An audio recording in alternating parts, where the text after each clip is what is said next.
Hey there, Prairie Plant Girl here. Well, it's the beginning of May, and so I thought I should bring you along for the final installment of what I'm going to be growing for this month. So if you've been following around with my channel, you know that every month since I think February maybe, I've been giving you a little heads up, I guess, on what I'll be sowing, what seeds I'll be sowing to get started for that month. I've been giving you a separate video for both vegetables and flowers because there's been a lot of things to start every month.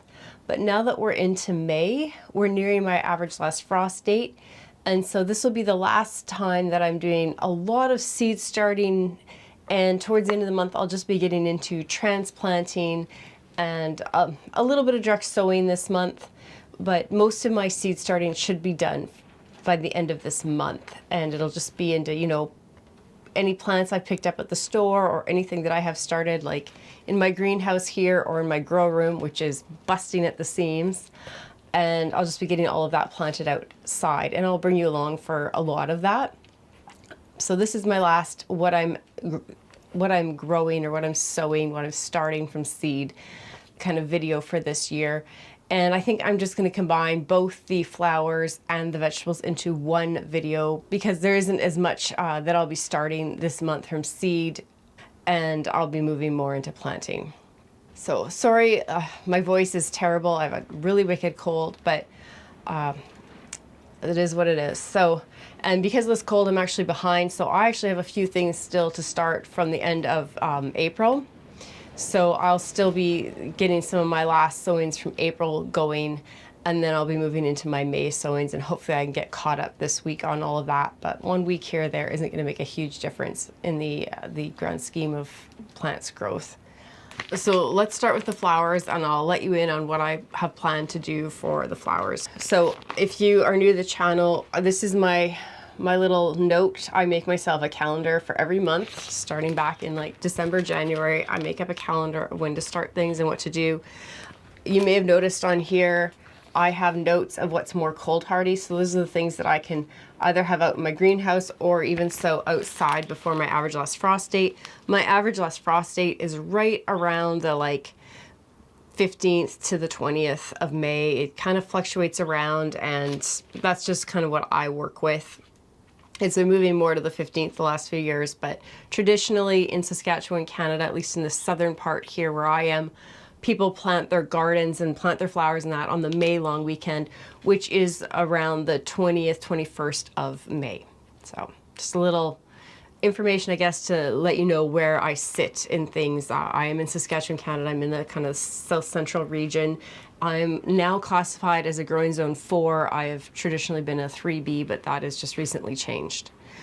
I will be planting this week, hopefully, once I get caught up on the other plantings, my nasturtiums and the rest of my gladiolus. So I've already pre-sprouted some of my gladiolus. I've put a few outside, and I will put the rest of whatever I have left of my gladiolus corms straight outside in the ground. The soil is warm enough to go, as long as we've had a lot of rain and actually snow this month. We started May with snow, so we'll see. As long as the soil isn't too muddy and mucky, I'll be putting the rest of my gladiolus corm straight into the soil.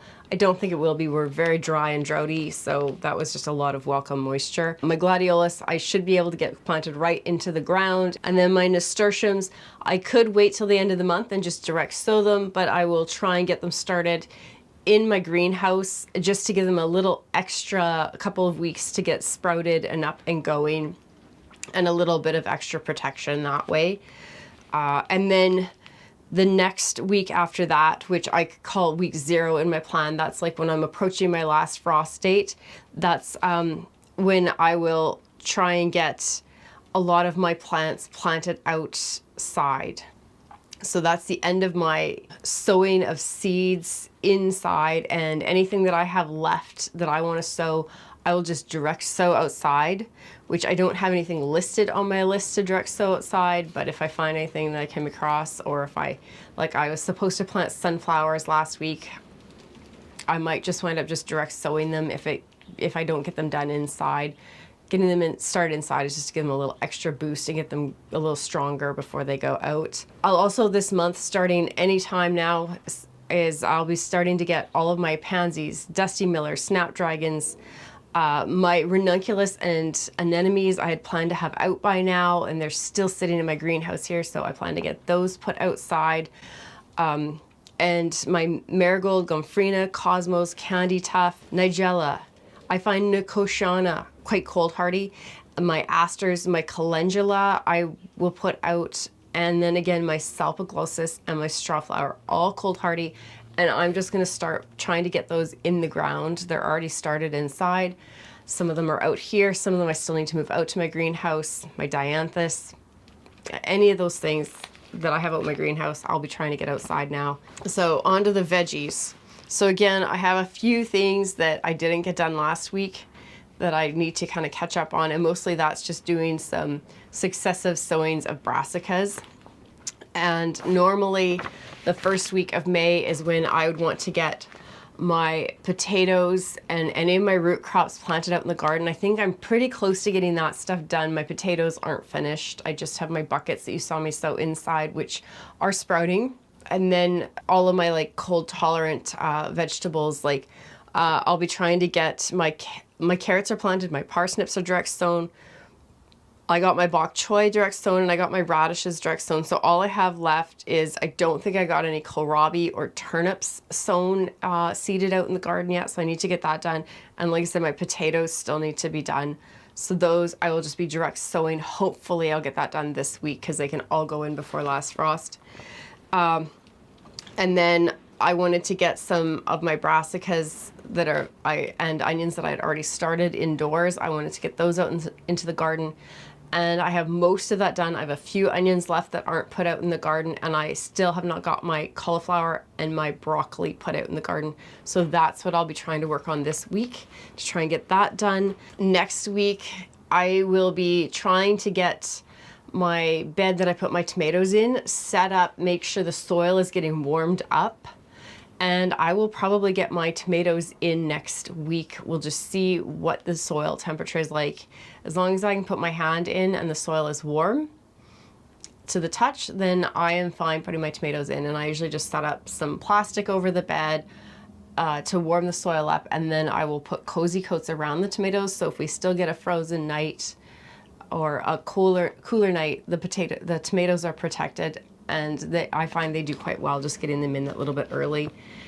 I don't know that it really gives me a huge jump on the harvest season, but it's just getting one more thing out of my grow room and into the garden and ready. It's just the progression of moving things out. That week, that's the week kind of when I could get my average last frost anyways. And that is also the week that I will be doing the corn and the beans. I'll just direct sow those. And actually, I don't even think I'm going to grow corn this year. I don't have a lot of space for it. I haven't totally made up my mind yet, but we don't eat a lot of it, and I just don't know that it's worth it for us to grow the corn and take the space for it. You know, some people really love having that corn on the cob and that fresh corn from the garden, and that's just not our family, and I feel like that's something we're just going to eliminate this year.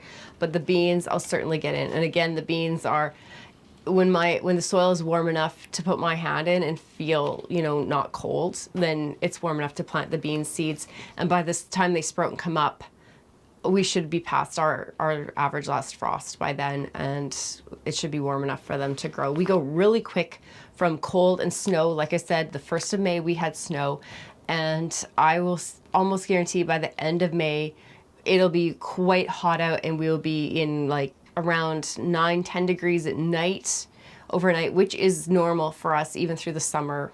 That's a good overnight temperature for us here in Saskatchewan. But it'll be up in the 20s probably during the day in May, almost all the time by the end of May. So we go really quickly. Our seasons change fast here. The next week, which would be the 3rd full week of May, we should be past our average last frost. That's the traditional planting out time. That's when I'll put my peppers in the ground. Again, this is all dependent on what the weather's actually doing, and I'll check the long range forecast, look at things, see if I need to put any protections in place or if I just need to hold off. But I plan to put my peppers all in the ground at that time, and also transplant my pumpkins, squash, melons, and cucumbers out. Those could all be started direct sown in that week as well, right around when you do your beans actually. But I have started all of them except my cucumbers already, and I'm hoping to get my cucumbers started this week just to get that little extra push. And then the last week will just be putting any remaining brassica starts that I have going out into the garden. Again, trying to get those successions going. And that'll be the end of May. And then I will just be, you know, hopefully harvesting things by the end of May, like some of the like lettuces, cold tolerant things, and just continuing to do upkeep and getting all the flowers and things still planted out. But that's what my May looks like as far as what I have planned. I'll be bringing you along for a lot of it, and hopefully you're getting well into your gardening season as well. I know some of you are telling me how you already have your tomatoes planted, you're already harvesting tomatoes and things. Of course, you're much more southern than I am, and I love to hear those things. I love to hear what's going on in everybody's gardens. Some of you are right with me, having the snow and the cold weather, but that's all part of gardening, and it's a fun adventure.